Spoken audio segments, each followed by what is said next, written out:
In a small village nestled deep within a forest, there lived a community of people who had always been wary of the cursed forest on the outskirts of their homes.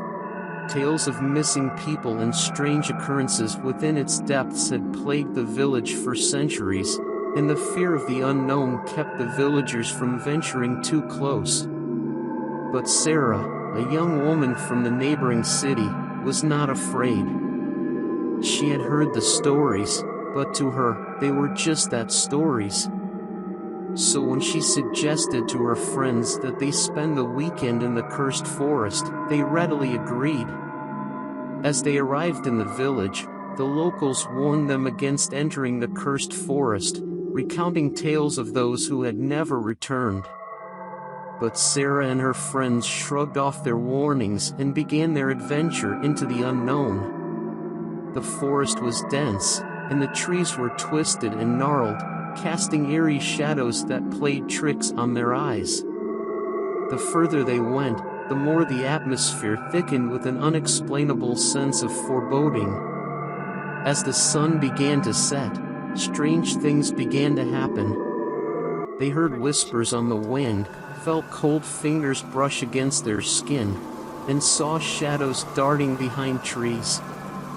Panic set in, and they tried to make their way back, but the forest seemed to shift and twist, leading them deeper into its clutches.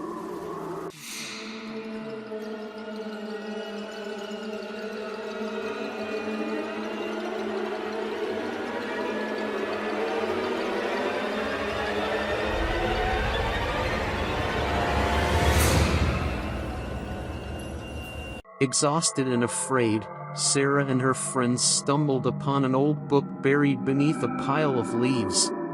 Its pages were filled with stories of a powerful witch who had once lived in the forest and whose spirit still lingered within its depths. The realization of the danger they were in hit them hard, and they made a frantic attempt to escape the forest. But the witch's spirit had awakened, and it began to stalk them, hunting them down one by one. As Sarah and her friends ran through the dark, twisted trees, they could feel the witch's presence looming ever closer. They could hear her wicked cackle echoing through the forest, and her haunting whispers seemed to come from all around them. One by one, the witch began to attack Sarah's friends.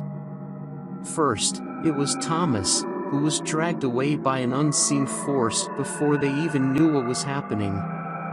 Then it was Emma, who was struck by a bolt of lightning that seemed to come out of nowhere. Finally, it was Mike, who was thrown to the ground by an invisible hand. As Sarah watched in horror, the witch closed in on her remaining friends.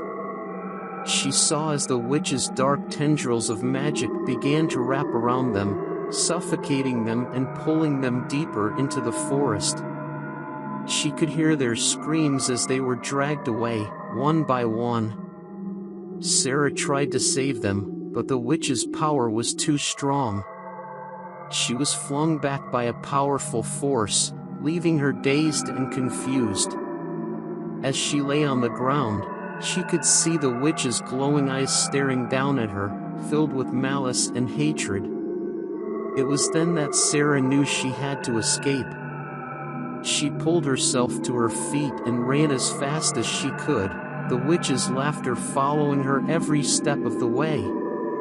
She didn't stop running until she was out of the forest and back in the safety of the village.